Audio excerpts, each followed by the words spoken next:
The first thing I saw was my cousin's name on the envelope, and for a few seconds I honestly thought it had to be a mistake. Not a prank exactly, because grown adults with mortgages and car payments do not usually prank each other with legal documents, but some clerical error, some old address crossed with a different family, some weird mix-up that would be embarrassing for everyone once we figured it out. My name is Amara Osei. Then I opened it at my kitchen counter, still wearing the cardigan I had thrown on for work, and there it was in plain language. My cousin Rhett Osei was suing me over our grandfather's estate. I was 36 when this happened, and until that morning, if anyone had asked me which relative I trusted most, I probably would have said Rhett. We were not just cousins who saw each other at holidays and made polite small talk over paper plates. Rhett and I had grown up like extra siblings. Our mothers were sisters. Our grandfather, Kojo Osei, had been the center of our family, the person whose house always smelled like ginger tea, old books, lemon oil, and the pepper stew he insisted no one else knew how to make correctly. Rhett and I had spent summers on his porch, winters around his dining table, and half our childhoods being told to stop running through the hallway before we knocked down a lamp. So when I read that Rhett was claiming he had been unfairly excluded from Grandpa Kojo's inheritance, my stomach turned cold in a way I still remember.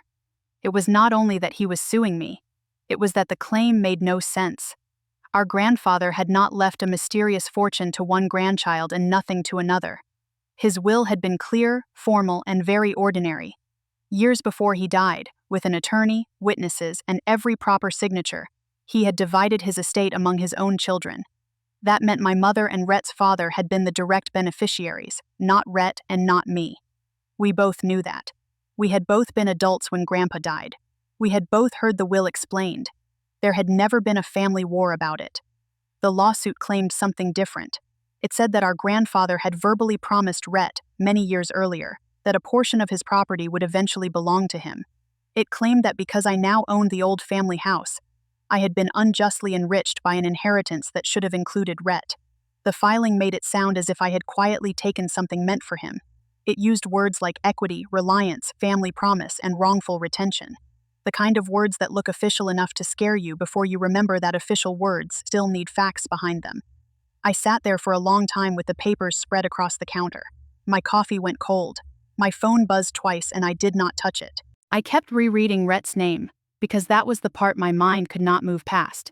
I could imagine misunderstandings. I could imagine old hurt. I could even imagine jealousy, because families are families and money has a talent for waking up feelings people thought they had outgrown. But I could not imagine Rhett choosing to drag me into court over a promise our grandfather had never written down, never mentioned to me, never mentioned to my mother, and never included in the will he had paid a lawyer to prepare. The old house had come to me through my mother, not directly from Grandpa. After Grandpa died, his estate was handled exactly as his will directed. My mother inherited the house and some savings. Rhett's father inherited investment accounts and a small commercial lot that he later sold. Years later, when my mother downsized after her health scare, she transferred the house to me, because I was the one who had been helping maintain it, and because I wanted to keep it in the family. It was not secret. Rhett had helped me move a sofa into the front room after the deed transfer. He had stood in the kitchen and joked, "Grandpa would haunt you if you paint those cabinets white." That was the kind of relationship we had. For the first hour after the papers arrived, I wanted to call him and ask what he thought he was doing. I wanted to say, "Rhett, are you serious? You know this is not true." But something stopped me. Maybe it was how unlike him the whole thing felt. Maybe it was the wording in the complaint, which sounded less like Rhett, and more like someone who had collected family scraps and turned them into a weapon. Maybe it was the small, uncomfortable memory of his wife Genevieve making comments at Christmas the year before, asking how much the house was worth now that the neighborhood had improved. Genevieve had married into our family 6 years earlier. She was polished, direct, and very aware of status. I do not mean that as an insult. Some people are ambitious in a way that shows in everything from their shoes to the questions they ask at dinner. Genevieve worked in luxury real estate marketing, and she had a way of looking at property that made every home sound like an asset class before it sounded like a place where people lived. When she first joined the family, I tried hard with her. I invited her to brunch, I asked about her work, I included her in group texts. She was pleasant enough, but I always felt she was measuring something. After my mother transferred the house to me, Genevieve started making little remarks. "Must be nice to have generational wealth land in your lap." Or, "Rhett's side of the family never seems to get the lucky breaks." Once when I laughed awkwardly and said the house came with a leaking roof and a furnace older than both of us. She smiled and said, "Still, real estate is real estate." Rhett would usually change the subject. At the time, I told myself she was just blunt. Now, looking at the lawsuit, those comments came back with sharper edges. I did not call Rhett that morning. I called an attorney. Priscilla Nakamura was recommended by a colleague who had gone through a property dispute with siblings. Her office was downtown, in a brick building with narrow windows and a waiting room full of quiet people pretending not to be terrified. When I met her, she was calm in a way that did not feel soft. She had silver-threaded black hair, reading glasses on a chain, and the kind of voice that made you sit straighter. I handed her the lawsuit and the file my mother had kept from Grandpa's estate. The will, the probate documents, the deed history, the letters from the estate attorney, and my mother's later transfer paperwork. Priscilla read the complaint without much expression. Every so often she made a small note. When she finished, she tapped the first page with one finger and said, "This is emotionally messy, but legally thin. That does not mean we ignore it. It means we answer it carefully. Where is the alleged promise documented?" "Nowhere," I said, "because it did not happen. At least not in any way anyone ever treated as real. Grandpa had a formal will. Rhett knew about it. We all did. The complaint says your grandfather promised Rhett a share of the family home when Rhett was a teenager. Did Rhett ever live there as an adult? Pay taxes? Make improvements? Contribute to the mortgage? No. Grandpa owned it free and clear. After Grandpa died, my mother paid the taxes until she transferred it to me. I have paid everything since. Rhett helped me carry furniture once. That's it." Priscilla's mouth tightened, not quite a smile. "Helping with a sofa is not usually a property interest, but I want to understand why this is being filed now. How long has your grandfather been gone?" 9 years. That made her look up. 9 years is a long time to suddenly discover a verbal promise. Something changed. Money pressure, marriage pressure, property value, family conflict. Something. I told her about Genevieve's comments. I also told her what mattered more to me, which was that Rhett had never raised this himself. Not once. Not when my mother inherited the house. Not when she transferred it to me. Not when the city assessment went up. Not when he came over for cookouts or birthdays. Priscilla listened, then said, "I can handle the legal response. But if you want to know what is driving this, especially before any settlement pressure starts, I would consider hiring an investigator, not to dig up gossip, to document the origin of the claim." That is how I met Marisol Vance. Marisol did not look like the private investigators I had seen in movies. No trench coat, no dramatic sunglasses, no mysterious office full of smoke. She was a former insurance fraud investigator with cropped hair, practical shoes, and a tablet covered in tiny calendar stickers from her daughter. She met me at a coffee shop near Priscilla's office and asked questions so precise they made me realize how much of family history exists as fog until someone asks you to put dates on it. When did Genevieve first ask about the house value? About a year after my mother transferred it to me. Who was present? My sister Lila, my Aunt Denise, Rhett, and Genevieve. Thanksgiving. Did Rhett participate? No, he looked uncomfortable. Has Rhett had recent financial trouble? I hesitated. I know he changed jobs last year. He said it was a better opportunity, but he was between positions for a couple of months. Genevieve posted about renovating their condo around the same time, so I do not know. Marisol nodded. I am going to look at public records, court filings, property records, business registrations, social media, and anything lawfully available. I am not going to hack anyone's phone or pretend to be someone else to trick them. If there are texts or emails, they would need to come through legal discovery or a willing source. Understood? Understood. I appreciated that she said it so plainly. I did not want revenge. I wanted the truth. More than that, I wanted some explanation that would let me keep seeing Rhett as the person I knew. The next few weeks were some of the strangest of my life. On paper, my days looked normal.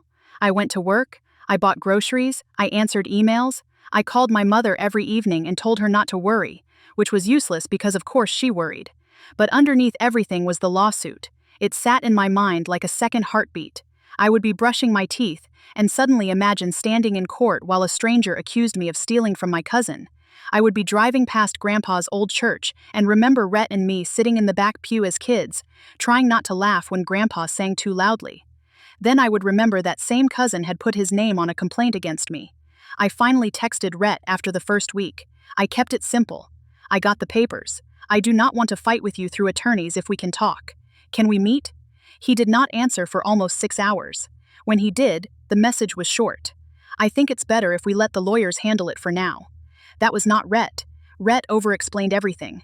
Rhett sent voice notes because he hated typing. Rhett used too many exclamation points. I stared at that flat sentence and felt a little more convinced that someone else was standing behind it. I wrote back, "This is hurting the family. I need to know if you really believe Grandpa meant to leave you part of the house." Another long pause. Then, there were things said back then. I don't want to get into it over text. Things said by whom? No answer. 2 days later, Aunt Denise called me crying. Rhett had finally told his father about the lawsuit, though apparently only after Genevieve assumed he already had. My uncle was furious. He told Rhett he was disrespecting Grandpa's memory and rewriting a settled estate because his wife wanted money. Rhett hung up on him. Genevieve then sent Aunt Denise a long message saying the older generation had always minimized Rhett and that it was time for the family to confront unfairness. Aunt Denise forwarded it to my mother, who forwarded it to me, who sent it to Priscilla. Priscilla's response was brief. "Save everything. Do not engage." That became my instruction for almost everything. Save everything. Do not engage. When Genevieve posted a vague quote online about families who hoard blessings, I saved it and did not engage. When one of her friends commented, "Get what your husband is owed," I saved it and did not engage. When Rhett's answers to my texts became shorter and sadder, I saved them and did not push.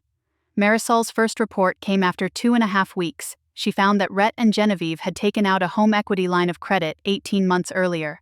She found a contractor lien that had been filed and later released after a delayed payment on their condo renovation. She found that Genevieve had contacted at least 2 attorneys before finding the one who filed the lawsuit, and one of those attorneys had a public review response from her, carefully worded but angry, complaining that the firm refused to recognize verbal inheritance commitments in family wealth disputes. Marisol could not prove from public records alone that the attorney rejected the case, but the timing was revealing. Then came the part that made my hands shake. Marisol had spoken with my cousin's older sister, Camille. Camille and I had not been especially close as adults, but she was furious about the lawsuit and wanted no part of it. She told Marisol that Genevieve had been talking about the house for more than a year, insisting that Rhett had been cheated. Camille also said Rhett had admitted to her, privately, that he did not remember Grandpa ever promising him ownership of the house. What he remembered was Grandpa saying, after Rhett helped mow the lawn one summer, "One day, this family place will be yours to look after too." To most of us, that sounded like a sentimental grandfather saying the family legacy belonged to everyone in spirit. Genevieve had turned it into a legal claim. Camille had something else. Screenshots. She had been in a group chat with Rhett and Genevieve during a family argument about the lawsuit before it was filed. Genevieve had written, "You keep acting like you need a signed paper. Families make promises without paperwork all the time." Rhett had replied, "I don't want to sue Amara. She didn't do anything wrong." Genevieve wrote back, "Then you are fine letting her sit on an asset your grandfather wanted you to share in." Rhett answered, "I don't know that he wanted that. I was a kid." Genevieve responded, "Because they trained you to accept scraps. Stop being weak about this." I read those messages in Priscilla's office. The room went very quiet. Priscilla looked at them, then at me and said, "These matter. They do not decide the whole case by themselves, but they go directly to the origin of the claim and your cousin's own uncertainty. We will request full discovery." I felt anger then, real anger, but it was tangled with grief. Rhett had written, "Amara didn't do anything wrong. He knew. At least some part of him knew, yet he had still let the lawsuit be filed." I could hate Genevieve's pressure, and still recognize that Rhett was a grown man who had signed his name. That was one of the hardest parts. Loving someone does not erase their responsibility. Being pressured does not make your choices vanish. The legal process moved slowly, but the family fallout moved fast. My mother stopped sleeping well. Aunt Denise stopped speaking to Rhett. My sister Lila wanted to confront Genevieve in person, and I had to practically beg her not to. Grandpa's old house, the place that used to hold birthdays and Sunday dinners, became a symbol people stepped around. I stopped inviting family over because I could not stand the thought of anyone looking at the walls and calculating their value. At one point, Rhett called me from a number I did not recognize. I answered because I was waiting for a pharmacy call. His voice came through low and strained. "Amara." I stood still in the hallway. "Rhett." For a few seconds neither of us spoke. He finally said, "I hate this." "Then stop it," he exhaled. "It's not that simple. It actually is simpler than what you are doing. You are suing me over something you know Grandpa never put in his will." "Genevieve thinks there are principles here, do you?" Silence. I asked again, softer this time. "Do you believe Grandpa promised you part of this house? Not that he said something warm when you were 15? Not that Genevieve thinks it should have happened. Do you believe he meant to override his own will? Rhett's voice cracked a little. I don't know anymore. That answer hurt more than a direct accusation would have. Then you should not be dragging me through court. He said, I'm sorry, so quietly I almost missed it. Before I could answer, I heard Genevieve in the background. Who are you talking to? Then the line went dead. I told Priscilla about the call. She told me to write down everything I remembered, including the time and the exact words as best I could. I did. I hated that I had to document a conversation with my cousin like evidence, but that was what the lawsuit had done. It had turned family into exhibits. Discovery was where Genevieve's version of events started to collapse. Rhett's attorney requested documents from me, as if there might be some hidden letter from Grandpa, admitting the will did not reflect his wishes. We produced the will, probate file, deed records, tax records, maintenance receipts, insurance documents, and my mother's transfer paperwork. Everything was boring and consistent. Grandpa left his estate to his children. My mother inherited the house. Years later, my mother transferred it to me. No secret codicil. No side agreement. No trust naming Rhett. No evidence that Rhett had relied on a promise by spending money on the house or giving up opportunities because he expected ownership. Priscilla requested communications related to the alleged verbal promise. That was when Rhett's side had a problem. They had to produce messages. Not every private thought, not every conversation in their marriage, but relevant communications about the claim. What came back painted a picture even clearer than Camille's screenshots. There were texts where Genevieve sent Rhett estimates of the house's market value. There were messages where she wrote, "Your grandfather's generation always favored whoever was closest physically. That does not make it legal." There was one where Rhett wrote, "The will says what it says," and Genevieve answered, "Wills can be challenged when they ignore prior promises." There was another where Rhett said, "My dad got his share. This feels like double dipping," and Genevieve replied, "Your dad wasted his. That should not punish you." That line revealed something important. Genevieve was not really arguing that Grandpa had made a clear, enforceable promise. She was angry that Rhett's side of the family no longer had a visible piece of Grandpa's estate while I lived in the house. Rhett's father had received assets too, but because he sold them years earlier, they no longer looked like inheritance. My house did. It had a porch, a roof, a Zillow estimate, and a front door Genevieve could point to. That made it feel unfair to her, even if the actual estate distribution had been legal and balanced. Priscilla prepared a motion to dismiss, supported by the estate documents and the lack of credible evidence. She explained that courts do not casually throw out properly executed wills because someone claims a relative once said something sentimental decades ago. A verbal promise involving real property faces serious legal barriers, and in our case, Rhett could not show the kind of clear promise, reliance, or injustice that would justify overriding written estate planning. More than that, the will had already been probated years earlier without objection. The delay mattered, the paperwork mattered. Grandpa's intentions mattered, and the best evidence of those intentions was the will he signed. The hearing was set for a Thursday morning. I barely slept the night before. I kept walking through the house touching things as if I needed to remind myself what this place really was. The dent in the pantry door from when Rhett and I crashed a toy truck into it. The blue tile Grandpa had chosen for the bathroom because it reminded him of the coast near Accra, even though the shade was not close and everyone teased him about it. The pencil marks inside the hall closet where he measured our heights until we got too old to stand still. Genevieve saw equity. I saw a life. At court, Rhett sat at the opposite table with his attorney. Genevieve sat behind him in a cream blazer, holding a leather folder. She looked composed, almost eager. Rhett looked like he wanted the floor to open. When our eyes met, he looked away first. The judge was an older woman with a direct manner and no interest in family drama beyond what the law required. Rhett's attorney argued that family promises can carry weight, that Grandpa had repeatedly expressed an intention for Rhett to share in the family home, and that it would be unjust for me to retain the full benefit of that property. He used careful phrases like intergenerational expectation and informal estate understanding. He made it sound almost noble. Then Priscilla stood. She did not raise her voice. She did not insult Rhett. She simply walked the judge through the facts. Grandpa Kojo Osei executed a formal will with counsel. The will distributed his estate to his children, not grandchildren. The estate was probated 9 years earlier. Rhett made no claim then. Rhett's father received his share. My mother later transferred her lawfully inherited property to me. There was no written promise, no deed, no trust, no amendment, no financial reliance, and no timely challenge. The only supposed promise was vague, decades old, and contradicted by the formal estate plan Grandpa actually signed. Priscilla also referenced the discovery showing Rhett's uncertainty. She did it carefully, not as gossip, but as evidence that even the plaintiff had not consistently claimed a clear promise existed. The judge asked Rhett's attorney whether there was any document, any witness statement from Grandpa, any evidence of specific terms. How much was promised? When? Under what conditions? Was it ownership, use, stewardship, sentimental family access? Rhett's attorney gave answers that sounded increasingly thin. At one point, the judge looked over her glasses and said, "A family member saying a home will be yours to look after someday is not the same as a legally enforceable transfer of real property, especially when that same family member later executes a will that does not make such a transfer." Genevieve's face changed when the judge said that. Just for a second, the composure cracked. Rhett closed his eyes. The judge dismissed the claim. Not after a dramatic speech, not with a movie-style scolding, but with a clear ruling that the complaint did not present a credible legal basis to override the will or disturb the property transfer. Grandpa's will was valid. The estate had been settled. Rhett had no enforceable claim to the house. I thought I would feel triumphant. I did not. I felt relieved, exhausted, and older. Priscilla touched my arm lightly and said, "It's over for now." Marisol, who had come because her report had been part of the record, gave me a small nod from the back of the room.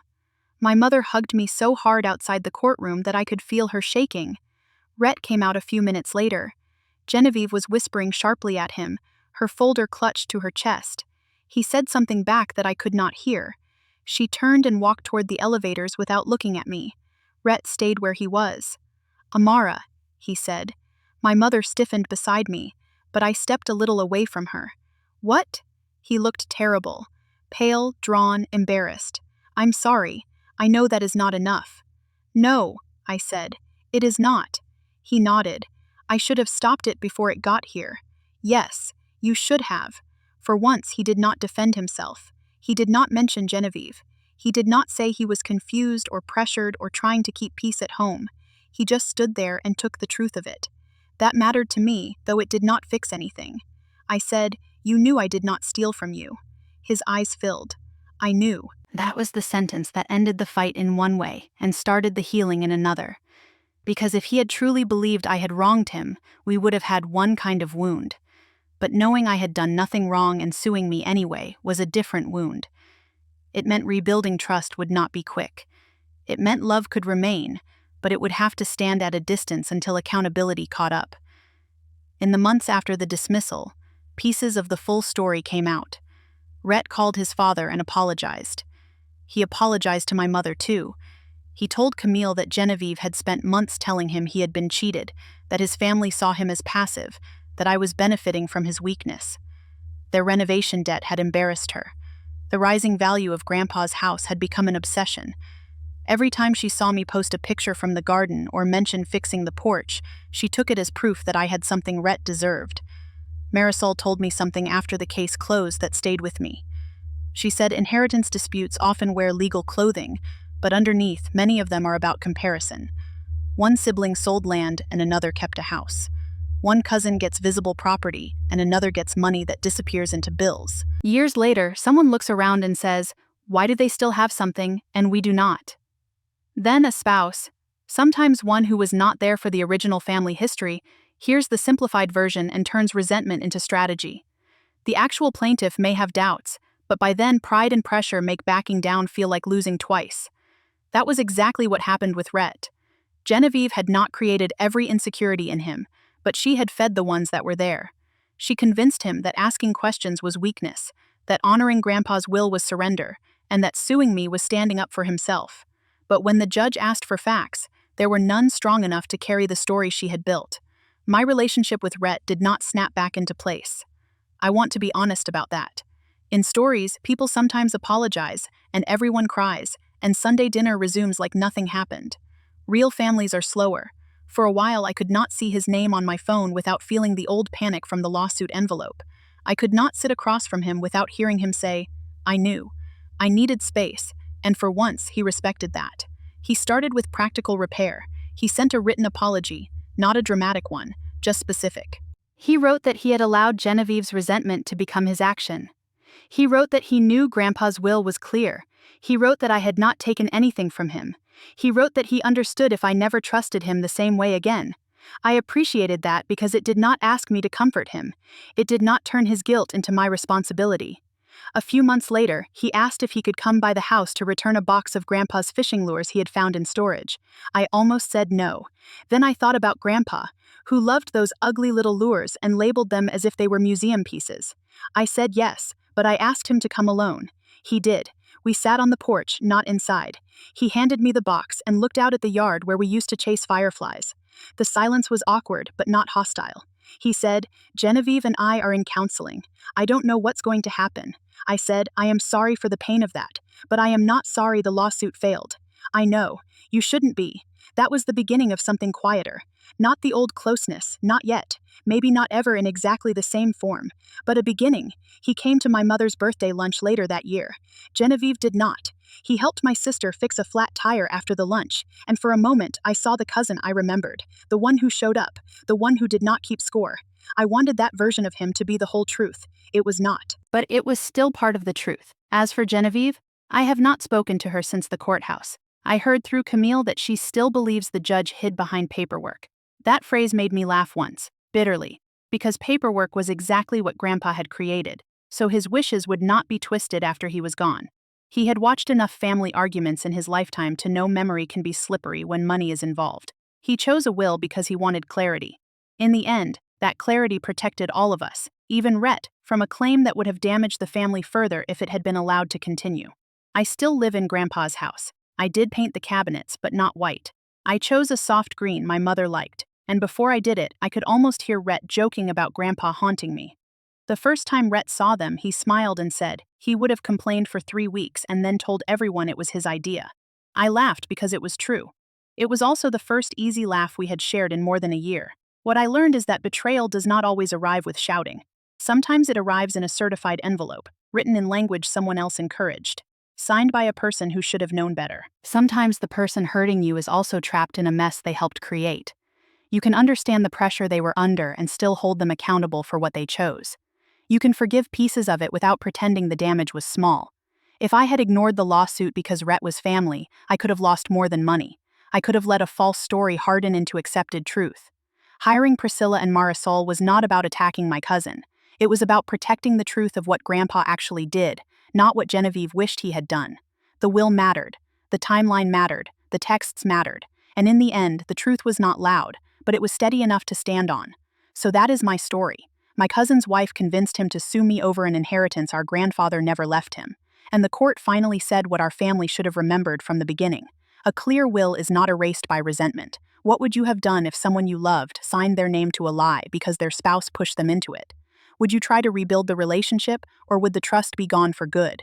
Share your thoughts, because I still think situations like this are more common than families want to admit. Thank you for listening, and if you want more stories about inheritance, family pressure, betrayal, and the long road back from it, subscribe and come back for the next one.